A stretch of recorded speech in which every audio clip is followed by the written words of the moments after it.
Сайн бацхан үзэгчтэй та бүхэндээ энэ өдрийн мэнд хүргэе. За Тунраа телевизээс сонсогч та бүхэндээ цувралаар хүргэх ярилцлагын болон эхлэхэд бэлэн болсон байна. Биднийг анхааран сонсож үзэж хамтдаа байгаарэ гэж та бүгдийгээ урья. Тэгээд хүн хамгийн гол нь аз жаргалтай амар тайван амьдрахыг хүсдэг. Гэхдээ аз жаргалтай амар тайван амьдралд яг юу авчихыг мэдхгүй төөрөлдөөл яваад байх тохиолдол ихэвчлэн байдаг л да. Тэгээд аз жаргалтай амьдралыг бүтээгт нь бид туслахаар яг энэ ярилцлагын болон та бүхэндээ цувралаар хүргэж байна. Тийм учраас та аз жаргалтай амар тайван амьдрахыг хүсэж байгаа бол биднийг бас анхаарал сонсоод бидэнтэй хамтдаа байгаарай гэж аль биесээр та бүдгийг урьж байна. Тэгээ биднийг аз жаргалтай амьдралд хөтчлөн чиглүүлж зааж сургах хүнийг та бүхэндээ танилцуулъя. Тунраа аз жаргалыг түгээх үүсгэн байгуулад явж байгаа бяцлаглалын багш, энерги ухамсар судлаач Пүрвэгийн Тунраа багш маань бидэнтэй хамт байж биднийг өдөр тутамдаа хэрхэн аз жаргалтай амар тайван байх талаар одоо ярьж зөвлөж чиглүүлж өгөх юм аа. Тэгээд энэ сайхан урилгыг хүлээж аваад бидэнтэй хамтарч дандаа ингэж гоё чиглүүлэг өгөхөр болсон танд юуны өмнө бүх үзэгчдийнхээ өмнөөс баярлалаа гэдгийг хэлье. За баярлалаа. Маш сайхан одоо мэдрэмж юм да тийм ээ. Бусдыг аз жаргалтай болгоход чиглүүлэн те тэднийг одоо ерөнхий одоо аргачлалыг зааж өгнө гэдэг бол одоо миний хувьд бол одоо их сайхан тийм эрхэм те одоо нандин их чухал одоо юу байна л да. Одоо үүрэг байна. Тэгээд баярлалаа.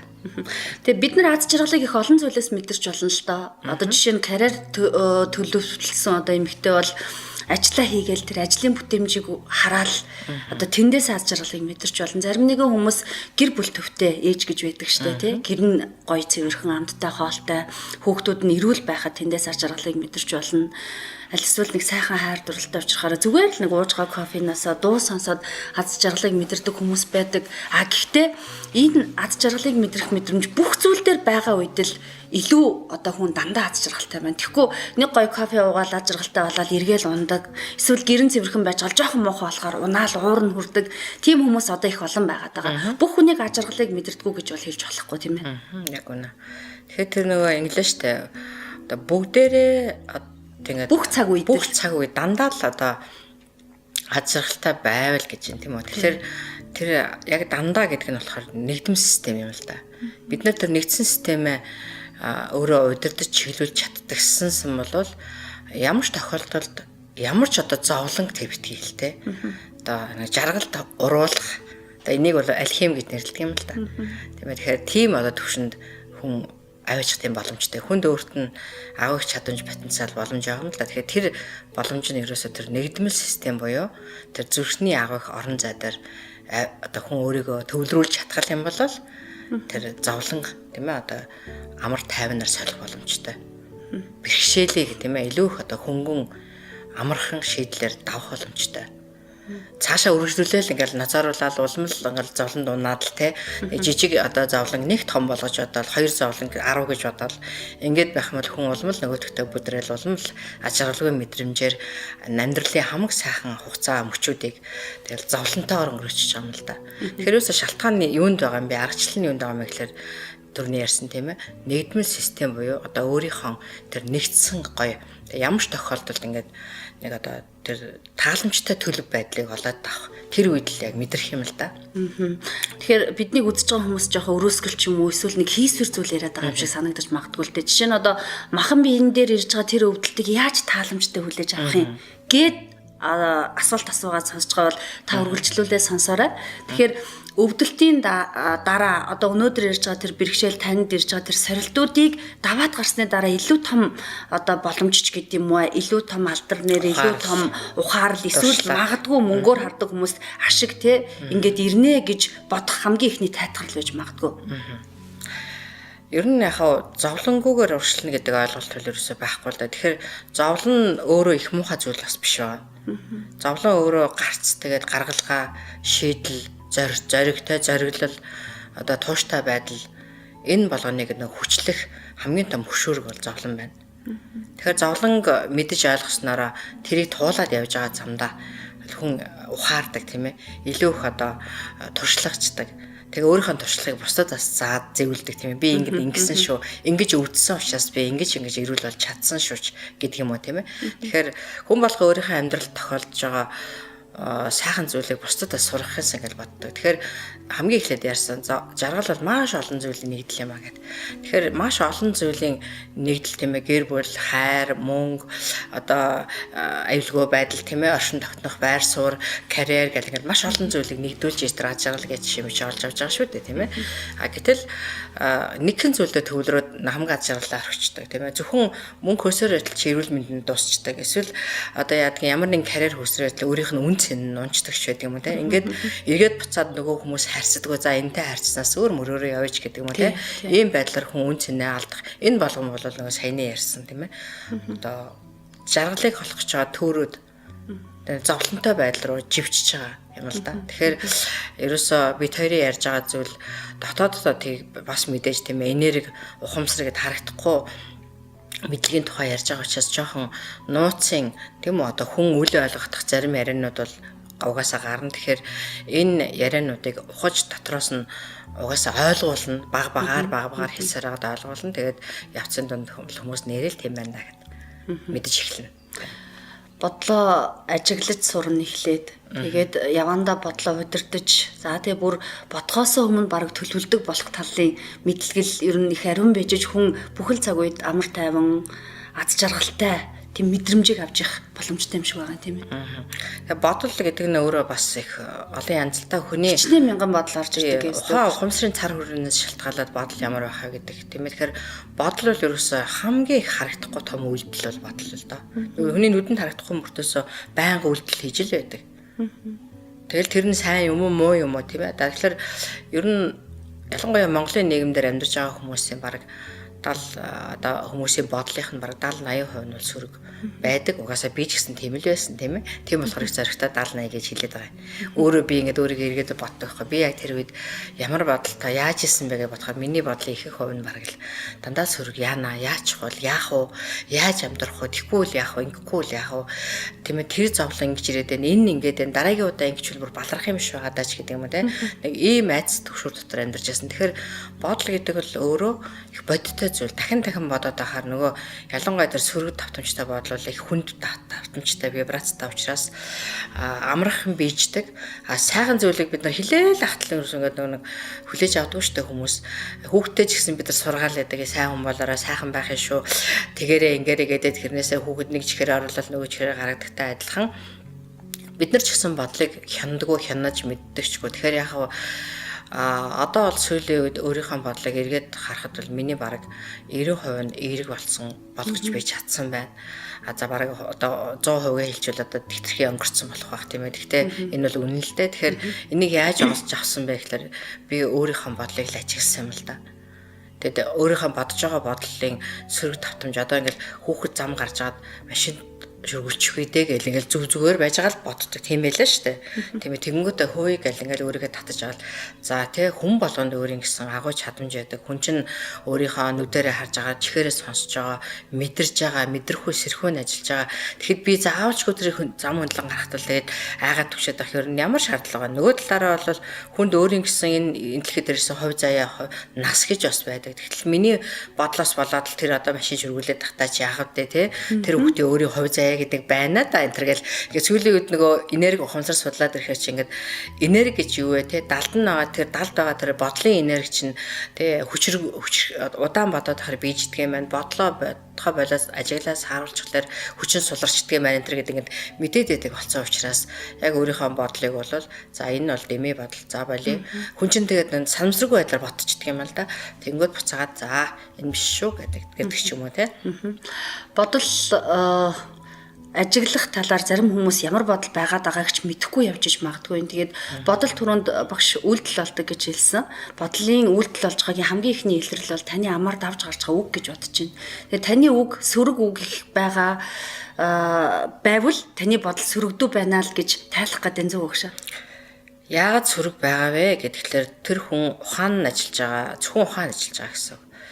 Ухаан бол өөрөө уурах тархины хэмжээнд их одоо хүний энерги шүү дээ тийм ээ.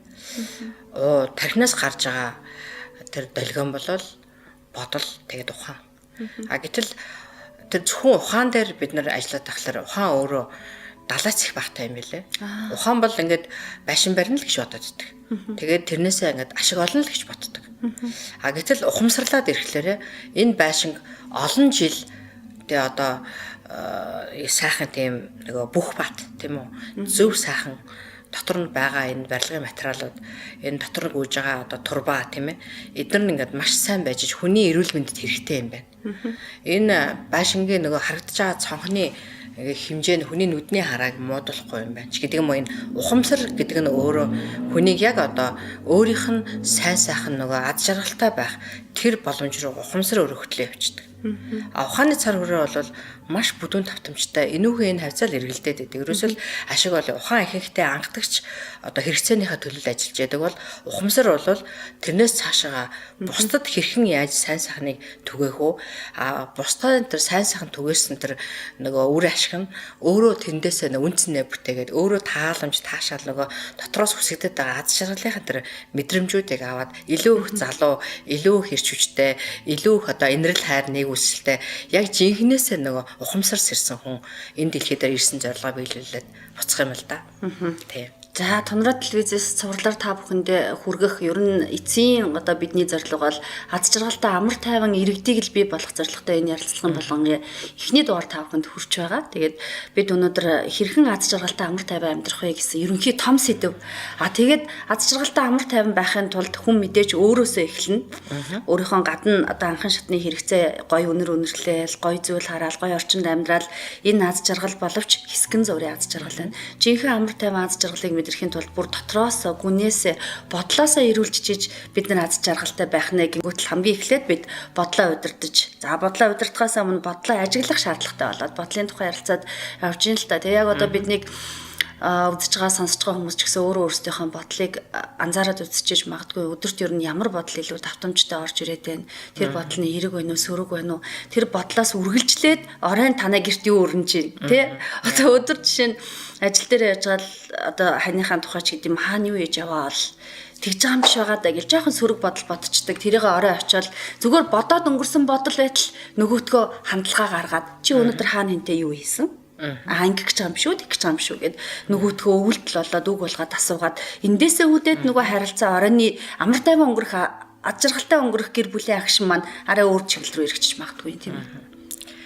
Тийм тэгээд ухааны цар хүрээ бол бодох төдий наагуурл ажиллана штэ. Тэгээ бодохдоо ихэнхдээ ухаан төвлөрсөн учраас давтамж нь их хүнд вибрацтайг ярьлаа тий. Тэгэхээр ихэнхдээ тийм сөрөгдөө юм уу энэ ер нь яасан бол юу хийсэн бол ч гэдэг юм уу тийм ээ. Тэгээд нөгөө өдрийн батсан бодлоо ирээд гэртээ орж ирээд нөхөртөө гаргалаа гэж бодоход нөгөө хүний орон зай руу одоо хамаагүй халтах тийм ээ нэвтрэх өөрийнхөө тэр одоо мунхаг мулгуу бодлоо хүнд тулгахтай чи юу хийсэн яасан гэдэг ийм тааламжгүй харилцааг үүсгээд ер нь бол тэгээд та нар ч гэсэн ингээд амьдрал дээр чи хайжаад ирсэн ингээд тэгтэл шууд ингээд хэдвэстэй. Миний хайцсан ер нь ямар хамаатай гэх нь холгүй юм байдаг шүү дээ тийм үү. Тэгэхээр хүн тэгж өөрийнхөө орон зай руу хинээч нэвтрүүлэх тийм дуртай байдаг. Хүн өөрөө энэ дэлхий дээр ирэхдээ хамгийн хэрэгчлөөтэй яг ийм дэлхий дээр тусч байгаа нар шиг те юунд ч одоо үл зогсох те юуныг ч одоо үл ингээд хаагдах тийм үл одоо шилэл нарыг үл хаалаач гисэн хэсэг хугацааны дараа нар гарсан хэвээрээ л байдаг тийм үү. Тэгэхээр нар ч гисэн одоо мандаж гарч явах та юугаарч одоо саатуулахыг хүсдэггүй юм л да. Тэрнтэй адилхан хүн ч гэсэн энэ харваа дээр ирэхдээ хамгийн хэрэгчлөөтэй хамгийн их өөрийнхоороо хамгийн их одоо тийм ээ нөгөө далайцтайгаар хөгжихийг хүсдэг. Гэтэл нөгөө чи яасан юу хийсэн гэдэг энэ одоо анхны харилцаа бол ерөөсөө эхний тэр нөгөө хэрүүл хийх тийм ээ. Эхний нэг өөрийн ингээд хянах хяналтандаа байлгах гэдэг юм шиг тэр мэдрэмжийг шууд өгдөг учраас ерөөсөө ингээд өрсөн татуулж байгаа юм шиг л бараг те наана чигээгүй гэсэн ч гэсэн цаана эвгүүцэх мэдрэмж төрүүлдэг те ингээд онцгүй юм бэ гэдэг ийм бодол төрдгөл дөө. Тэгэхээр хүн бодлоо одоо ажиглах тийм ээ. За хажуутаа гомдоочих үедээ ер нь одоо эндээс цаашаа энэ бодол санааг нэг жоохон өөрчлөх хэрэгтэй байна гэж бодно шүү дээ бид шинж гисэн тийм ээ. Тэгж байгаа тохиолдолд бол бодлыг одоо уруулах тийм үү. Сөрөг саармаг тийм эрчимтэй одоо тааламжгүй эрчимтэй байх юм бол тэрийг эерэг сайхан тийм тий одоо бусдад их тийм өгөөчтэй байдлаар бодлыг солих хэрэгтэй байдаг. Тэгэхгүй бол энэ амьдралыг ч нөгөө хоёлаа ихний ярьсан тийм аз жаргал гээд хүмүүс хайгадлаа шүү дээ. Тэгсэн хэрнээсээ муу зуршлаа орхихгүй бол аз жаргал буюу тэр сайхан амьдралыг олохгүй. Муу зуршлыг чинь хамгийн яахтагч зуршил бол муу бодол юм аа. Муу бодол чинь өөрөө муу үг болоо гарчдаг юм аа. Тийм үү? Тэгээ муу нөгөө үг чинь цаашаага муу үйлдэл хийх шалтгаанууд нь болчдөг. Тэгэхээр хүн өөрөө үнэхээр аз жаргалтай л амьдрий гэж бодож байгаа бол эхлээд муу зуршлуудаасаа, муу бодол санаанаасаа, муу үг яриа хандлаганаасаа салахыг хичих хэрэгтэй.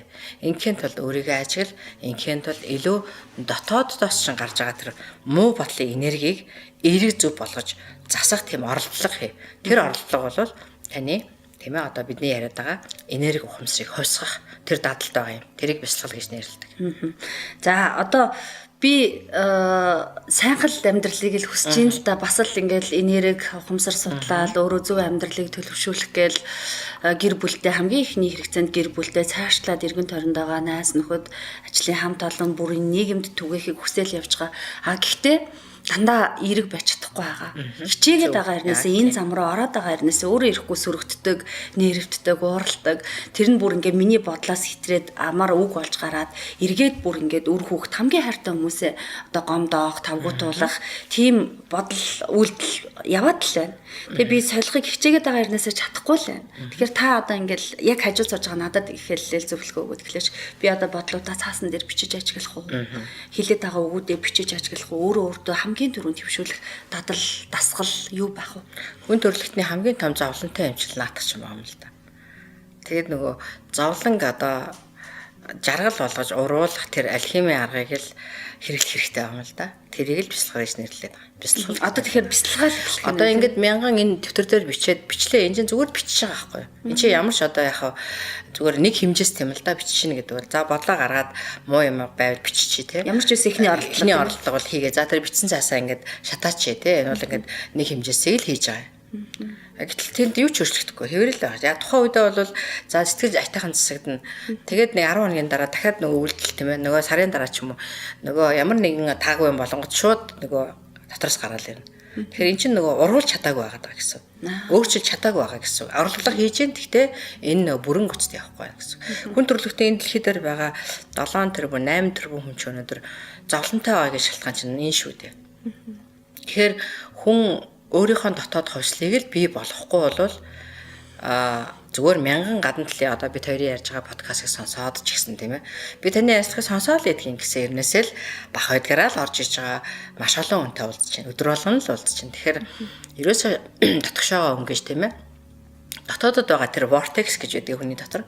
Тэр vortex буюу тэр нэг хуйларсан эрчмийн эргүүлгийг л зөв эргүүлэх буюу одоо байгалийн зөв эрчимд нь оруулж чадах юм бол яг одоо нөгөө өвгдөл олдмол тэр муухай шаран шугууд чинь салаад эхэлж байгаа. Нялх хүүхэд байхад тэгэл одоо 3 настай хүүхдний өр гүйжин 4 настай хүүхэд гүйжин хар мусан хаана байгаа юм бэ?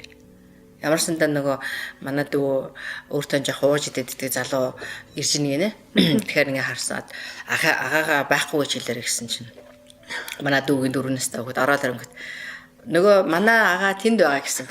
Тэртлийн өрөөнд байгаа гэсэн гэж аахгүй 4 настай хүүхэд. Тэгэхээр эн чинь нөгөө нэг ямар ч одоо тэглэх юм байхгүй. Муухай одоо хэлэх ямар ч боломжгүй. Яг үнийг байгаа юмыг байгаагаар нь ингээд ийм шүү дээ гэд хэлээд өчтөг. Тэр гоё эрчим бол яг чихэн байгаль. Явцын дунд олдмол нөгөө сургуульд одоо багш дүн тавихаа те 50 дандаа муу авахыг хүсэхгүй. Жохон ингэж хагаад дүнгээ өгчөнтэй. Эндээс авахлаа нөгөө хуурах, худлаа хэлэх, хомслах тэр муу зуршлууд тийм ээ бий болоод байна гэсэн. Баярлалаа. Тэгэхээр бидний дотор бүгдээрнгийн маань дотор бол хамгийн одоо цаас шиг ариун нандин байх, дандаа үннийг хардаг байх, дандаа эерэг байх тэр боломжууд бол байдгаа гэдгийг бид өнөөдрийн дугаараас одоо мэдэж авлаа. Харин өнөөдөр та хэдэн настай, магадгүй 30 настай, 20 настай, 50 настай хинч биднийг үзэж сонсч магадгүй юм. Яг тэр туулсан амьдралынхаа хэрээр эргээд тэр үнэн рүү, эргээд тэр ариун руу очиход нэлээд хугацаа шаардагдах байх. Гэхдээ та хүссэн бол ордлого хийж байгаа бол хүн бүхэнд боломж байгаа гэж хэлээд өнөөдрийн дугаараа өндөрлөе гэж бодож байна. Миний хувьд бол таны хувьд одоо яг биднийг үзэж байгаа, сонсож байгаа хүмүүстийг үжилэх байх шээ. Тийм шүү дээ. Ерөөсөө яг ингэж бас ярьдаг. Тэр амьдрал бол хамгийн эцсийн одоо зогсоол бол тэр гэгэрл юм аа гэх тийм ээ. Гэгэрлийн яг тэр зогсоол дээр зогсоход бол хүн маш их тийм ариун те ерөөсө хар муу санаа эдэр бол айл үшээ арилцсан дууссан тэр бүр хамгийн одоо тийм нандин хамгийн их одоо тааламжтай тэр амар амгалангийн дээд түвшинд очисон байдаг гэж байна. Тэрийг ингээд хэлчихвэл энд хурц те намайг тгээ бочих үедээ гэх юм байхгүй. Ингээд ингэчвэл намайг одоо те ингээд хэлчих үедээ гэх юм байхгүй. Ерөөсөө бүр ингээд хамгийн ариун нандин тэр төлөв. Одоо яг тэр одоо сарнаа цэцэг тийм ингээд байгаль дээр яг ингээд өөрийнхоороо ургадаг бол одоо сүүлийн үед тариад байгаа. Янз янзын бордоо хийж байгаа. Тэр бас байгалийн яг алдагдсан байгаа байхгүй. Гэтэл яг ингээд ууланд ургаж байгаа одоо жам ядаг гэл цэцэг байдаг тийм ээ. Тэр энэ төр ингээд цэцэг бол яг л байгалаараа яг л ингээд ариухнаараа яг тэрнтэй л адилхан болдог гэж байгаа юм. Тэгэхээр хүн болгон тэр төвшнийг олох болтугай боломжтой юм. Тийм. За баярлалаа.